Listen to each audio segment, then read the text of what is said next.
Então o tema da mensagem é: quando o céu decide romper o silêncio. O Natal não começa na manjedoura, começa quando Deus decide falar de novo. Amém? E o texto que a gente vai ler é Lucas 2, 10 e 11. Diz assim: mas o anjo lhes disse: não tenham medo, estou trazendo boas novas de grande alegria para todo o povo. Hoje, na cidade de Davi, lhes nasceu o Salvador, que é Cristo, o Senhor. Amém? E Natal, existe um paradigma tão grande com esse nome chamado Natal. A gente precisa entender algumas coisas antes. Antes de existir Natal, antes de existir anjos cantando e anunciando, antes de existir a manjedoura, existiu um silêncio de 400 anos. Existiu um silêncio ensurdecedor. E aí, a gente precisa entender que aqui a gente já começa a apanhar, eu e você. Sabe por quê? Antes do silêncio veio a profecia. Então ele pegou, os profetas anunciaram, e Deus se cala. 400 anos de silêncio. Você imagine, a gente às vezes, um mês que a palavra não se cumpre, a gente já está desistindo, revoltado, bravo. Então você imagine, os profetas, desde que Malaquias, o último profeta que fala é Malaquias, ele encerra dizendo que Jesus voltaria a falar, e aí o céu se cala. Você imagina, o profeta Malaquias, ei, Deus vai voltar a falar. O silêncio toma conta de tudo, nenhuma palavra, não tem mais visão na terra, nenhuma manifestação pública de Deus, durante 400 anos. 400 anos. No original, eu estava estudando, que no original, o pensamento judaico, que quando Deus se cala, isso não significa ausência. Toda vez que Deus está calado, não é ausência, é expectativa. Você imagina um povo viver 400 anos em expectativa. Porque o silêncio de Deus nunca foi abandono. Silêncio de Deus é preparação. Amém? Então entenda, talvez você esteja aqui hoje vivendo exatamente este lugar. Você ora, mas não escuta a resposta. Você não sente, você não vê um manifestar de Deus. Você jejua, mas parece que absolutamente nada está acontecendo. Você continua fiel, mas o céu continua fechado. E aí você diz assim: pastor, mas eu tenho uma palavra, eu tenho uma profecia que aconteceria, eu tenho uma profecia e já era para eu estar vivendo. Deus deu o prazo? Deus colocou hora e dia? Não, Malaquias só disse: Deus vai voltar a falar. E o céu se fecha por 400 anos. Então entenda que às vezes você está querendo forçar ou pedindo para Deus que Ele antecipe algo que Ele não te falou que aconteceria nesse tempo. Você entende que às vezes a gente cobra ou desanima ou até não permanece porque a gente tenta condicionar, mas eu tenho uma palavra, amém. Amém, você tem uma palavra, essa palavra está de pé. Malaquias disse: Deus vai voltar a falar. Ele voltou ou não voltou? E ele voltou a falar de uma forma. Então você está entendendo que às vezes o silêncio de Deus na sua vida é porque a forma que Ele vai cumprir é um sobrenatural. Aqui Deus cumpre dando o seu Filho a nós. É o nascimento de Cristo. Então você imagina o que Deus vai fazer na sua vida. Aquilo que você está chamando de silêncio é uma preparação de Deus, porque é tão grande o milagre, é tão poderoso o que Deus vai fazer. Então não desista, mantenha. Lucas 2 começa dizendo: Mas o anjo lhes disse. Essa frase carrega um peso gigantesco. Por quê? Porque depois de 400 anos, 400 anos, amigos, não é nem 400 dias. 400 anos Deus volta a falar. Então a gente precisa entender, quando o tempo de Deus se completa, o céu se manifesta. Se o céu não se manifestou, porque ainda não deu tempo. Sabe por quê? Porque o calendário e o relógio de Deus são completamente diferentes do nosso. Só que a gente quer fazer o quê? Forçar. Em Gálatas 4:4 diz assim: mas quando chegou a plenitude do tempo, Deus enviou o seu Filho. Então, o original, plenitude, significa tempo totalmente preenchido, completo, maduro, alinhado com a vontade de Deus. Você está em plenitude para receber a promessa? Plenitude não é o tempo que você está esperando. Plenitude não é porque você está cansado. O milagre não vai chegar porque você não aguenta mais. O milagre não vai chegar porque está doendo. O milagre não vai chegar nem porque você está suplicando todos os dias. O milagre vai chegar quando o tempo total for preenchido. Quando você estiver completo, maduro e alinhado com a vontade de Deus. Toma na cara, pastor e pastora. Bem, né? Aí depois, quando acaba o culto, ela fala assim para mim: minha vontade era ir embora. Deus não se move pela pressa da nossa dor. Deus se move pela maturidade do tempo. Tem gente que acha que se mostrar que está doendo muito vai acelerar o que Deus vai fazer. É aí que não vai. A gente condiciona achando que a gente dando um de sofrido ou de coitadinho, ai como está difícil, pastor, eu não aguento mais. Aí Deus vai dizer: ai tadinho, vou estar com pena. Durante 400 anos, você já imagina quantas pessoas choraram e não aguentaram? 400 anos se passam. E aí, o problema é que nós queremos respostas rápidas. Nós queremos cumprimento de profecia rápido. Só que Deus quer ver se a nossa estrutura está firme. A verdade é que todo dia a gente ora por o quê? Livramento. A gente pede livramento. E Deus está trabalhando na nossa transformação. Então a gente precisa entender no Senhor que todo o processo que a gente vive é um processo necessário. Muitas vezes a gente precisa entender uma coisa: quando algo não acontece, quando a gente pede algo para Deus e Deus diz não, Ele não está dizendo não. Talvez Ele esteja dizendo para você: ainda não. Só que você, como é imediatista, como Deus já falou, não, nunca vai acontecer. Pastor, na minha vida eu sei que não vai. Então entenda. Porque aquilo que você pede pode te ferir se chegar antes da hora. Se a promessa chegar antes do tempo, a glória pode ser tão grande que em vez de ser bênção, vai te machucar. A verdade é o seguinte: sabe qual que é o problema? A gente pede portas abertas. Só que às vezes, as portas abertas que a gente pede, quando elas abrem, a gente não tem capacidade de sustentá-las abertas. Por quê? Porque a gente é imediatista. Porque a gente quer na hora e a gente ainda não está pronto. Há manifestações, presta atenção nisso. Há promessas, manifestações que exigem caráter transformado antes de se manifestar. Pô, pastor, é um culto de Natal. Thalita, não faz essa cara para mim, Thalita. Não adianta se esconder aí atrás, estou te vendo, Thalita. O Juliano não vem faz uns 5 meses na igreja.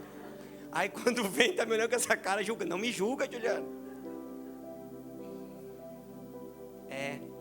Às vezes, o processo, ele está moldando muitas coisas dentro de você. Pô, pastor, tu está dizendo que eu não presto? Não. Caráter, vamos estudar o que é caráter depois. Mas existem alguns ajustes que ainda precisam ser feitos. Na sua mentalidade, no seu coração, no seu caráter. E aí é talvez por isso. Às vezes o milagre ainda não aconteceu, porque você precisa de maturidade emocional e espiritual para viver ele. Você precisa. O que nós estamos falando hoje? Sobre processo, sobre tempo. Qual foi a dúvida do Isaac? Mas o tempo viu tudo isso? Só que tem gente que dá mais valor para o tempo do que para o Criador do tempo. Tem gente que condiciona o estar bem ou mal, se aconteceu ou não. Não aconteceu no tempo que eu queria. É muito tempo, pastor. Olha quanto tempo. Foi o que tentaram nos ensinar aqui. Em vez de valorizar o tempo, a gente devia buscar no Criador o que ainda precisamos fazer para viver as promessas. Buscar qual é os alinhamentos e o que eu preciso mudar para poder viver as promessas. Malaquias disse: Deus vai voltar a falar. Deus vai falar. E quando ele fala isso, o céu se fecha. Profeta picareta. Isso é da carne. Imagina, falou que Deus ia falar e cadê? Não tem mais um milagre acontecendo, não tem um cego voltando a ver, não tem um paralítico voltando a andar, não tem uma profecia, não tem um direcionamento, não tem um mover de Deus. Como assim Deus vai falar? Deus disse que ia abrir as portas para mim, pastor. Estou aí, arrebentado. Deus falou para mim, pastor, que eu ia viver coisas extraordinárias. E olha só como está a minha vida.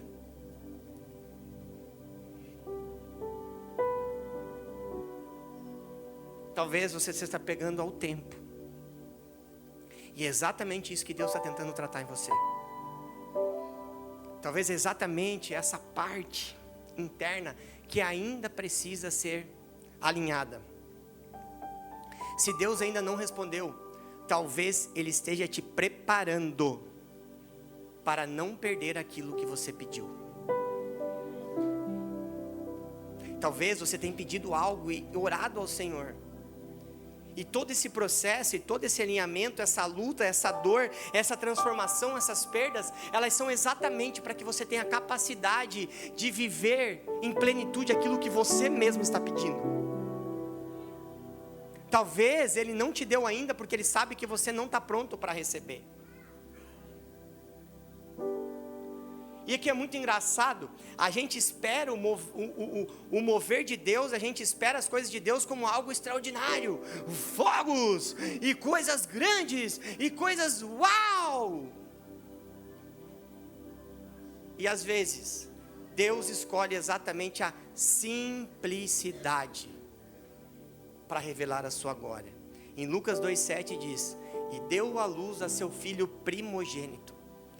Envolveu em panos e colocou numa manjedoura. Todo mundo sabe o que é uma manjedoura? É um lugar onde os animais se alimentam. Lugar de alimento de animais é um ambiente improvisado. Um ambiente onde não tinha nenhuma honra humana.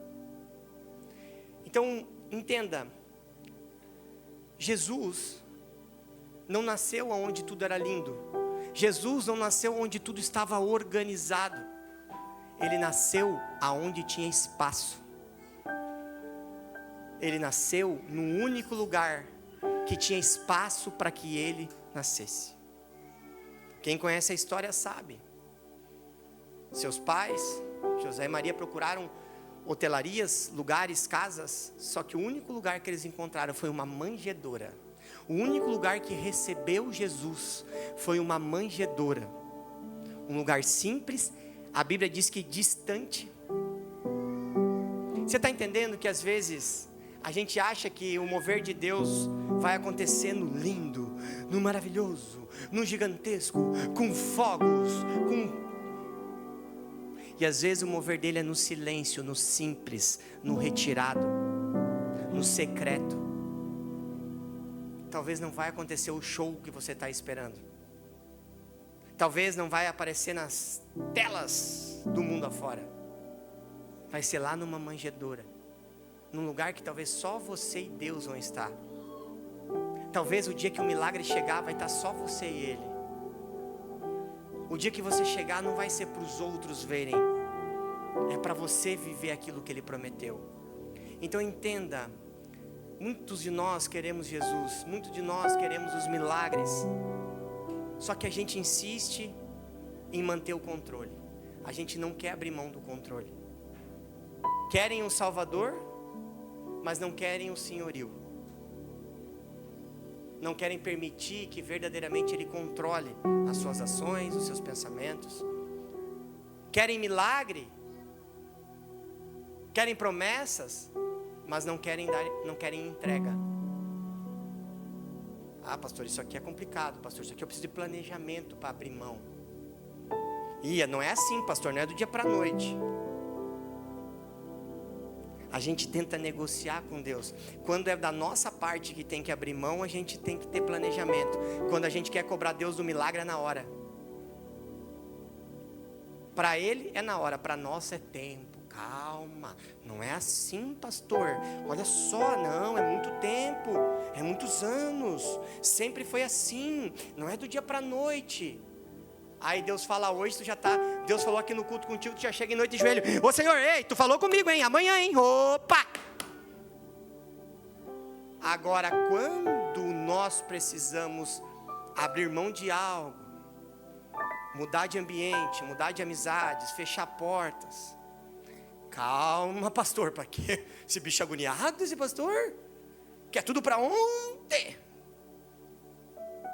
Né? Eu sou assim também. Todos nós somos imediatistas. Todos nós queremos colocar o nosso relógio como se Deus tivesse atrasado. Olha que dia que é, olha que hora que é. Nós já estamos no mês de dezembro, você ainda não fez. Imagina ele olhando, sabe de nada, inocente. Só permaneça, só continue. Entenda, Jesus não nasce aonde Ele apenas é convidado. Ele nasce aonde tem espaço para Ele.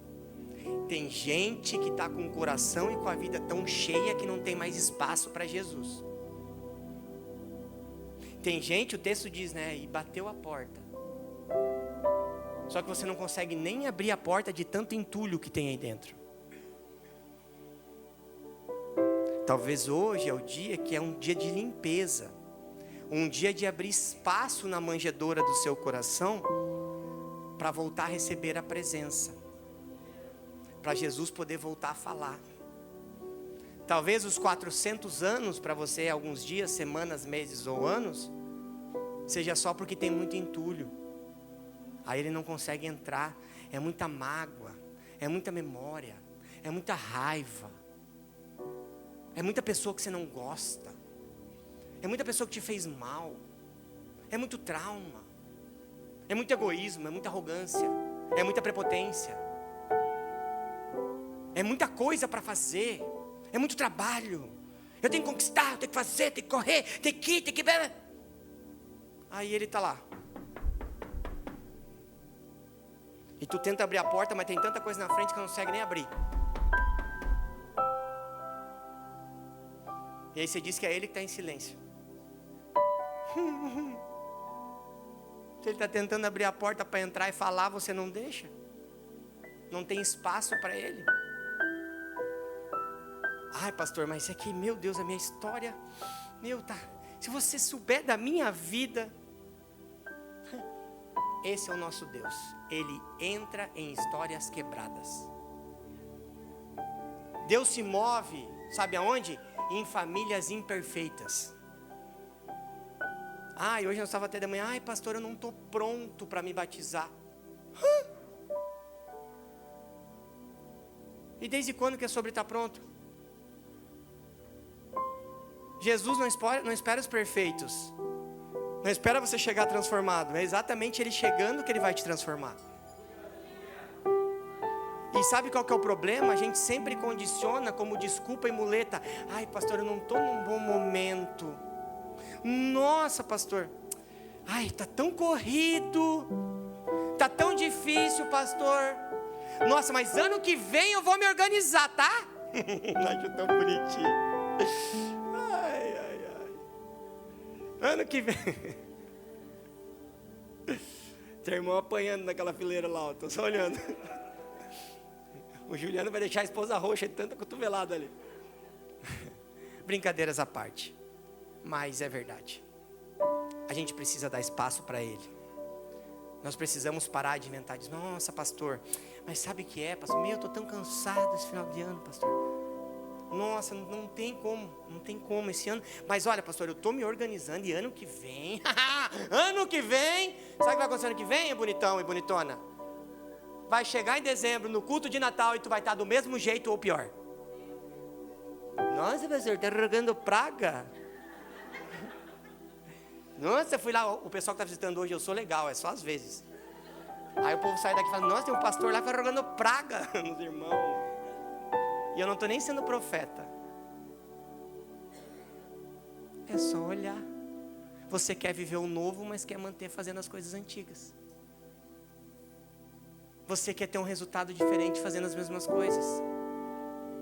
Então eu não preciso ser profeta para isso. É só eu olhar. Se eu quero saber o que você vai viver amanhã, é só olhar o que você está decidindo hoje. Isso não é nem profecia. É só enxergar mesmo. É só ter um pouquinho de maturidade para entender que a gente fica dando desculpa para as transformações. Que a gente fica dando desculpa para viver o novo. E aí, Deus está quieto, 400 anos na minha vida. Essa é a questão. A gente precisa parar de condicionar. Lembra do último domingo? Jesus chegou debaixo da árvore e chamou o bonitão pelo nome. Desce, pastora Nayara. O texto não é para você, é só um exemplo, tá, meu amor? Depois da rola em casa, irmão. Desce, pastora Nayara. O texto não diz assim, Jesus assopra, balança e derruba a Nayara da árvore. O texto diz que ele chamou. Agora, se a Nayara vai descer, se a Nayara vai fazer, se a Nayara vai se mover, se a Nayara vai decidir, é com a Nayara.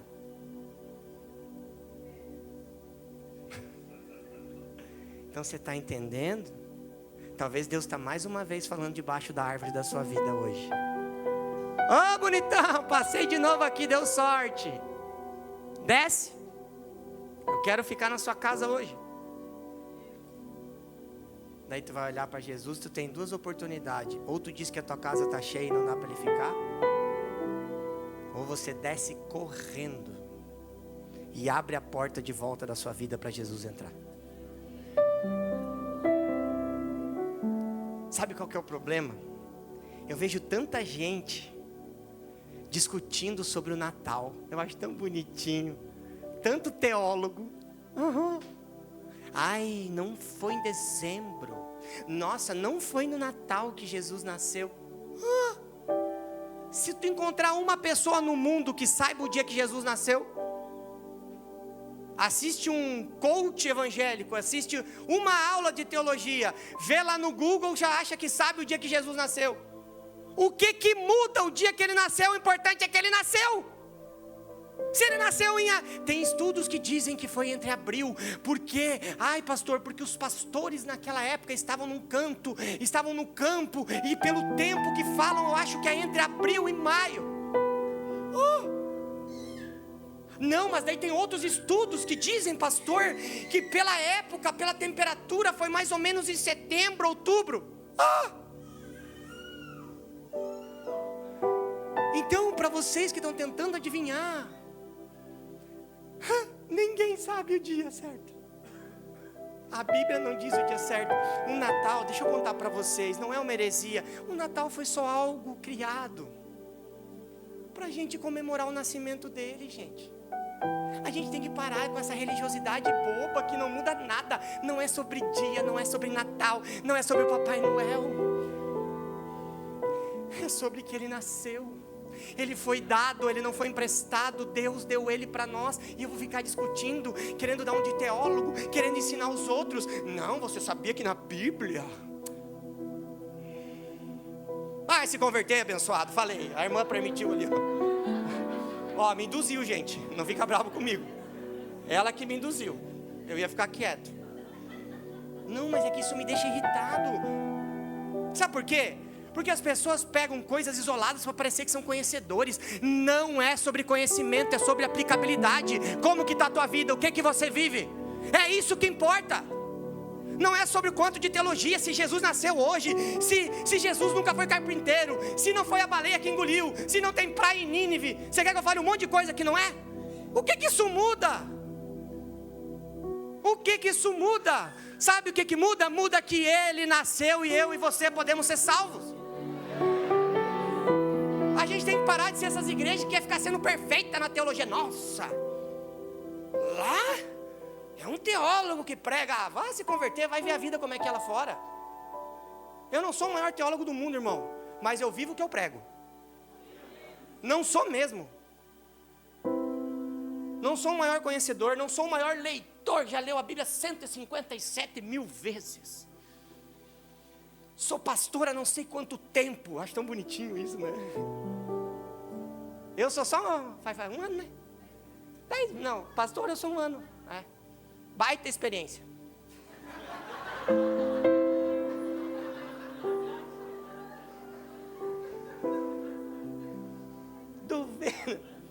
Dou aula de pastor. E aí, nego, pelo amor de Deus, gente, vamos se preocupar se é Natal que nasceu ou não nasceu, se é no frio, se é o pastor que estava no campo. O que muda? Ele nasceu e depois ele foi lá por nós, ele morreu por mim e por você. É isso que importa. Não é a profundidade teológica que você tem, é o quanto você vive o verdadeiro evangelho. A gente tem que parar de querer parecer algo que a gente não é. Você está entendendo que não muda nada se é Natal, se é dezembro, se é abril, se é setembro, se é... Ele nasceu ou não nasceu? Pronto, está resolvido. Vou criar uma nova tese, eu acho que foi em janeiro. Janeiro não é o início do ano, o início de tudo. Jesus, olha só, vou defender essa tese. E ninguém vai poder dizer que eu estou errado. Porque ninguém, não está escrito as escrituras. Hoje até minha Bíblia sumiu daqui, irmãos. Ali a minha Bíblia, me dar minha Bíblia. Deixa eu parecer que sou teólogo. Aqui, ó. Ai, tá passando no YouTube. Ó, o YouTube caiu o YouTube. Não, eu não estou falando nada, pode deixar no YouTube. Estou preocupado com o que os outros pensam, eu sei quem eu sou. Irmãos, quem tem identidade, quanto mais falam de você, mais você cresce. Fica tranquilo. Se alguém se levantou para falar de você, tu está incomodando o inferno. Pode ficar tranquilo. Então você está entendendo que não muda nada? Muda o que a gente vive. Muda aquilo que a gente acredita. Muda quando eu entendo verdadeiramente o que aconteceu naquela cruz. Muda é eu reconhecer que quando ele voltou a falar depois de 400 anos, ele não simplesmente falou, ele entregou o seu filho primogênito, único, o imaculado, o cordeiro, o santo. Ele deu a nós. Ele não falou assim, usem eles por um tempinho, por 30 anos, daí tudo, não. Ele entregou. É isso que importa para mim. Não é a data do aniversário real dele. E eu vou comemorar o Natal. E eu vou dizer que é o nascimento dele. E vai ter as arvorezinhas de Natal na minha casa. E eu vou. E tá tudo bem. E eu quero ver quem vai dizer que eu vou para o inferno por causa disso. Ou quero ver quem diz que isso é uma heresia. Porque o teólogo, tudo é heresia. Tudo virou heresia. Irmãos, é sobre coração. É sobre transformação. É sobre posicionamento. É sobre permanência. Então que a gente viva verdadeiramente o nascimento de Cristo na nossa vida. que a gente verdadeiramente viva. Que a gente não fique esperando. Jesus não espera um cenário ideal. Sabe o que Ele espera? Um coração rendido. Hein, Fran? É isso, não tem que estar tudo lindo. Você não tem que estar com o teu casamento em flores. Você não tem que estar com a tua vida financeira. Não, não, não. É o teu coração, querido. É sobre coração. É sobre verdade. Não é sobre quantos pecados você já cometeu. Davi, quero ver quem pecou mais que Davi aqui nesse lugar. E como é que diz o texto? E morre Davi de muita idade, conforme o coração de Deus. E aí? A questão é você não viver no pecado. A questão é você reconhecer Cristo na sua vida. A verdade é que o Natal, vamos chamar de Natal só para nós ser criticado. O Natal é verdadeiramente, é Deus decidindo morar no meio da dor, de um povo abandonado, de um povo fraco, de um povo que se sentia completamente esquecido. João 1,14 diz assim: aquele que é a palavra tornou-se carne e viveu entre nós. E tem gente preocupada se foi no Natal. Eu vou ler de novo esse texto. João 1,14. Se tu quiser a versão para ler em casa, NVI. Aquele que é a palavra tornou-se carne e viveu entre nós. Agora, para mim parecer ser um teólogo, no original, no grego, viveu é uma palavra que eu não consigo pronunciar, mas significa: armou sua tenda, fez morada, habitou. Então você está entendendo? Deus não veio visitar, Ele veio morar no meio de nós. Ele não fez só uma visita, Ele veio morar no meio de nós. E quando eu escrevi essa mensagem, Deus trouxe no meu coração uma lembrança.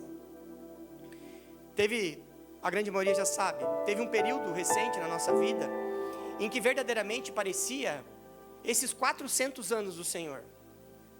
Parecia que tudo tinha sido interrompido, que os planos tinham sido pausados, as expectativas frustradas. Foi um tempo em que eu e a pastora Nayara aprendemos que fé não é sentir segurança, é continuar confiando mesmo quando a gente não entende nada. Só que tem gente que só consegue acreditar se estiver entendendo o que está passando. E a gente aprendeu durante esse lugar, foi exatamente neste lugar que eu e a pastora Nayara percebemos que a gente achou que Deus tinha nos abandonado, mas nós entendemos nesse lugar que nós fomos plantados, e por permissão de Deus, que Deus não tinha nos abandonado. Sabe o que Ele tinha feito? Armado uma tenda ao nosso lado, e passaria toda essa dor conosco. Por que eu estou falando isso? Para você entender que dor não é ausência de Deus. Silêncio não é ausência de Deus. O texto que nós acabamos de ler fala o quê? Viveu entre nós. E viveu é o quê? Armou sua tenda, fez morada, habitou. Só que tem gente que acha que Deus significa ausência de problema. Deus nunca prometeu ausência de problema. Em nenhum versículo na Bíblia Ele promete ausência de problema. O que Ele promete é a sua presença constante. Independente do deserto, independente do problema, Ele promete que Ele está junto com nós, que a sua tenda está armada conosco, que Ele está presente.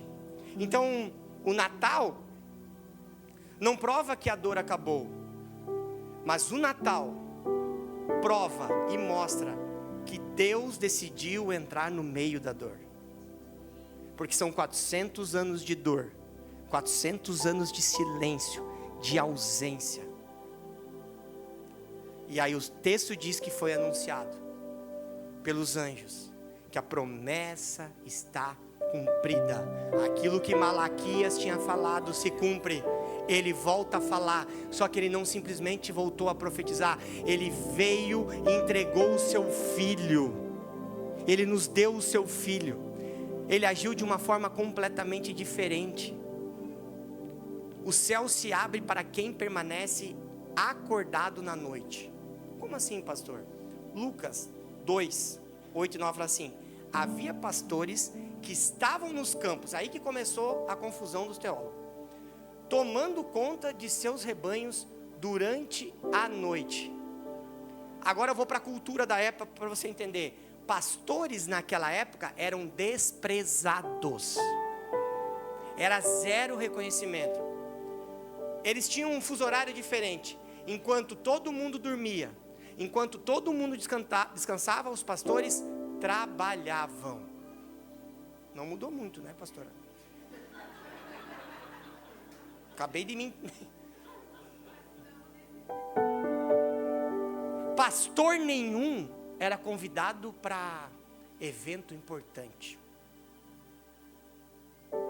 Isso mudou. Fui convidado agora, né? Um evento chique. O Eliezer vai no meu lugar. Nós estamos montando uma máscara, um negócio aí vai dar boa. Mas naquela época era, eu não vou dizer nem uma pessoa normal, era menos do que normal. Então, enquanto muitos dormem espiritualmente, Deus revela seus segredos a quem permanece vigilante. Tem gente que não consegue fazer uma campanha de oração na madrugada.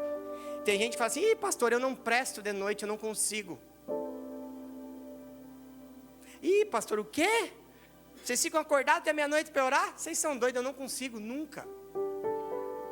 Meu pastor, eu já tentei acordar às 3 da manhã, mas não consigo acordar para orar. Então é sobre isso.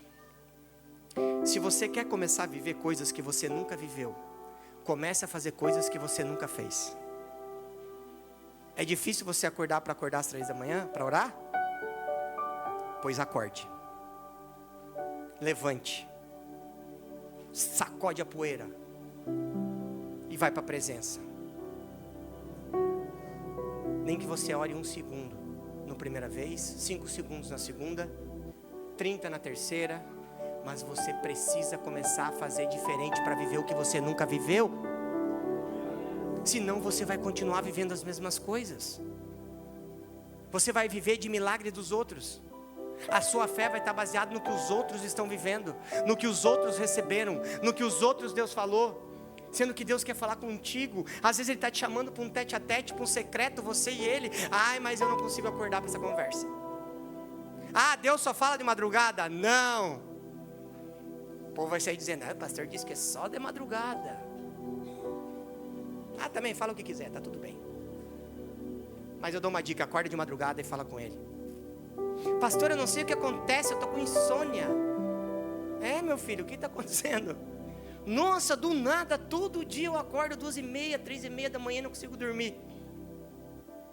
Sério? Tem 2 soníferos bons: orar e ler a Bíblia. Não é, Juliano? Você pode estar aceso. Vou dar uma lidinha na Bíblia. No primeiro versículo está... Não, quando você abre, eu acho que tem um negócio que evapora, não sei o que é. Vou perguntar para os teólogos. Será que eles me respondem, Maiquinho? Ei, Maiquinho, essa foi forte?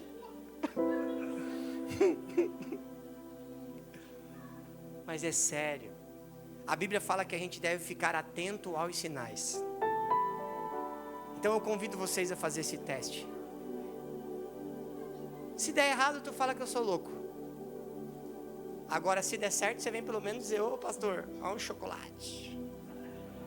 Já ficou a hashtag a dica, gosto de chocolate. No meu aniversário eu ganhei 50 chocolates. Todo mundo que chegava era chocolate. A família da Carol me deu umas 15. Faz isso. Antes de me julgar, faz isso, tenta. Antes de você achar que não vai dar certo, faz. Sabe por quê? Porque toda vez que eu me movo diferente, eu vou chegar num destino diferente. Toda vez que eu mudo a minha rota, eu vou chegar num ambiente diferente. Toda vez que eu mudo as minhas práticas, eu vou ter um resultado diferente. Talvez a insistência dentro de você de fazer as mesmas coisas, no mesmo tempo, do mesmo jeito, porque eu sou assim, e que os outros que, tem que me entender, tem que me aturar, eu sou assim. O resultado vai ser sempre assim também. Então talvez o que Deus está nos convidando hoje é para uma intimidade diferente. É que a gente abra tempo dentro do nosso não consigo, não tem jeito, não dá, não tem espaço, eu não presto. E pastor, eu nem escuto o despertador, bota 2, bota 3. Mas quem quer, faz. E que hoje a gente decida fazer diferente. Se as práticas normais não estão dando certo, vamos começar a fazer coisas que a gente nunca fez. Você precisa dar o primeiro passo. Eu já falei aqui, às vezes o primeiro passo hoje não vai te levar imediatamente para onde você sonhou, mas o primeiro passo vai tirar você exatamente de onde você precisa sair. Então dê o primeiro passo. Fique de pé no seu lugar. Oh Espírito Santo de Deus.